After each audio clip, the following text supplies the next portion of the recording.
ദുബായിൽ തിളങ്ങുന്ന നഗരക്കാഴ്ചകൾക്ക് പിന്നിൽ സാധാരണക്കാരായ പ്രവാസികളുടെ അധ്വാനത്തിന്റെ കഥകൾ നിരവധിയുണ്ട്.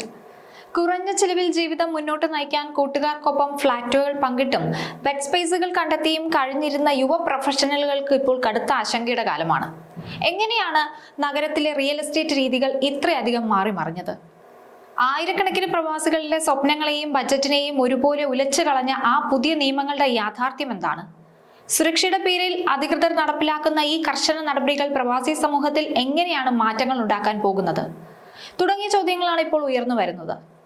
നിയമങ്ങളും സുരക്ഷാ മാനദണ്ഡങ്ങളും കർശനമാക്കിയതോടെ ദുബായിൽ കുറഞ്ഞ ചിലവിൽ താമസ സൗകര്യം കണ്ടെത്തിയിരുന്ന സാധാരണക്കാരായ ബാച്ചിലേഴ്സിനും യുവ പ്രൊഫഷണലുകൾക്കും വലിയ പ്രതിസന്ധിയാണ് ഉണ്ടാകുന്നത്.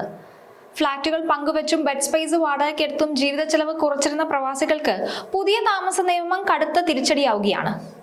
ഇനി മുതൽ ഇത്തരം പങ്കുവെക്കലുകൾക്ക് സർക്കാരിന്റെയും ഫ്ളാറ്റ് ഉടമസ്ഥരുടെയും ഔദ്യോഗിക അനുമതി നിർബന്ധമാക്കിയതാണ് ബാച്ചിലേഴ്സിന് തിരിച്ചടിയായത്.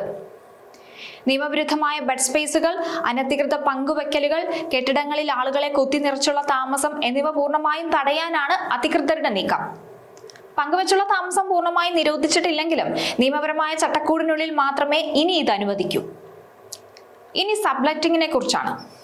സബ്ലെറ്റിംഗ് എന്ന് പറഞ്ഞാൽ ഒരു വാടകക്കാരൻ താൻ വാടകയ്ക്കെടുത്ത വീടോ മുറിയോ കെട്ടിടോ ഒക്കെ മറ്റൊരു വ്യക്തിക്ക് വീണ്ടും വാടകയ്ക്ക് നൽകുന്ന രീതിയാണ്. ഇനി സബ്ലെറ്റിംഗിന് ഉടമയുടെ സമ്മതം നിർബന്ധമാണ്.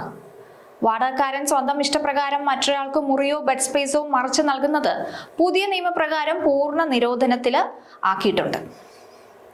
ഒരു ഫ്ളാറ്റ് വാടകയ്ക്കെടുത്ത ആൾക്ക് കെട്ടിട ഉടമയുടെ, അതായത് ലാൻഡ് ലോർഡിന്റെ രേഖാമൂലമുള്ള വ്യക്തമായ സമ്മതപത്രം ഇല്ലാതെ മറ്റൊരാളെ കൂടെ താമസിപ്പിക്കാനോ വാടക ഈടാക്കാനോ കഴിയില്ല. കരാറിൽ തന്നെ സബ്ലെറ്റിങ്ങിന് അനുമതി ഉണ്ടെങ്കിൽ മാത്രമേ ഇത് സാധ്യമാകൂ. കരാർ ലംഘിച്ച ആളുകളെ താമസിപ്പിച്ചാൽ വാടകക്കാരനെ ഒഴിപ്പിക്കാനും നിയമ നടപടികൾ സ്വീകരിക്കാനും ഉടമസ്ഥന് അധികാരമുണ്ടാകും. ഇതോടെ ഏജന്റുമാർ വഴിയും കൂട്ടുകാർക്കൊപ്പവും നിയമവിരുദ്ധമായി മുറികൾ പങ്കിട്ട് താമസിച്ചിരുന്ന ബാച്ചിലേഴ്സ് അടിയന്തരമായി പുതിയ താമസ സ്ഥലം കണ്ടെത്തേണ്ട അവസ്ഥയിലാണ്. വാടകയ്ക്കെടുത്ത ഫ്ളാറ്റുകളോ മുറികളോ മറ്റുള്ളവർക്ക് വീണ്ടും വാടകയ്ക്ക് നൽകുന്ന ശീലത്തിന് പുതിയ നിയമത്തിലൂടെ പൂർണ്ണമായി തടയിട്ടിരിക്കുകയാണ് അധികൃതർ. കരാർ ലംഘനങ്ങൾ കണ്ടെത്തിയാൽ കനത്ത നടപടികളിലൂടെ വാടകക്കാരനെ ഒഴിപ്പിക്കാൻ ലാൻഡ് ലോർഡുമാർക്ക് പൂർണ്ണ അധികാരമുണ്ട്. ഇനി സർട്ടിഫിക്കറ്റിന്റെയും പെർമിറ്റിന്റെയും കാര്യത്തിലേക്ക് വരാം. കെട്ടിട ഉടമകൾക്കോ ലൈസൻസ് ഉള്ള ഏജൻസികൾക്കോ മാത്രമേ ഇനി പങ്കുവെച്ചുള്ള താമസ സൗകര്യങ്ങൾ നൽകാൻ അനുവാദമുള്ളൂ. ഇതിനായി Dubai municipality, Dubai land Lord department എന്നിവയുടെ പ്രത്യേക പെർമിറ്റ് ലഭിച്ചിരിക്കണം. താമസക്കാരുടെ എണ്ണത്തിനും പരിധിയുണ്ട്.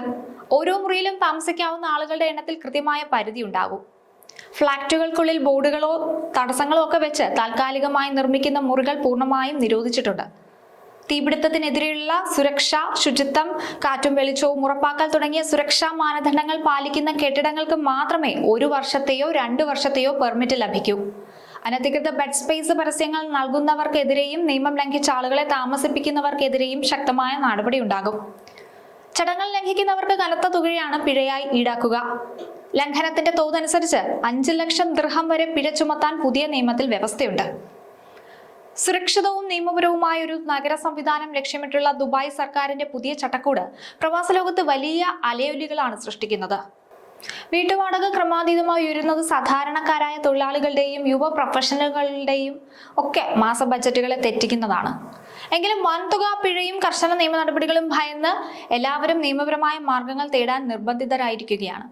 സുരക്ഷയും സൗകര്യങ്ങളും മുൻനിർത്തി നടപ്പിലാക്കുന്ന ഈ മാറ്റങ്ങൾ ദീർഘകാലാടിസ്ഥാനത്തിൽ പ്രവാസി ജീവിതത്തെ എങ്ങനെ മാറ്റി പണിയുമെന്നത് കാത്തിരുന്ന് കാണേണ്ട ഒന്നാണ്. പ്രവാസത്തിന്റെ പുതിയ വഴിത്തിരിവുകളിൽ ആശങ്കകളും പ്രതീക്ഷകളും ഒരുപോലെ പങ്കുവയ്ക്കുകയാണ് ഓരോ മലയാളിയും.